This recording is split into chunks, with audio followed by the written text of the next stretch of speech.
1908లో US New York నగరంలో వేల మంది శ్రామికులు మహిళా ఉద్యోగులు బయటకు వచ్చి ఉద్యమం చేశారు.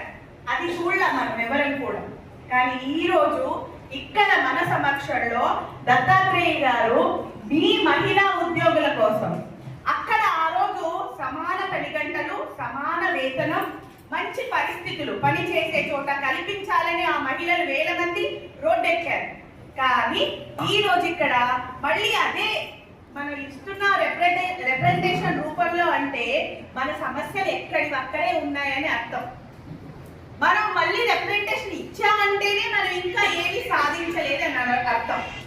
సంప్రదాయాల ఊబిలో ఉండి మరి బాల్య వివాహాలు అయితేమి, సతీ సహగమనం అయితేమి, అవిద్య అయితేమి ఒక్కొక్క హర్డిల్ని ఎదుర్కొంటూ మనం అభివృద్ధి పథంలోకి వస్తున్నాం. ఎంత వచ్చాం? 10%. ఎంత వచ్చామంటే 10%.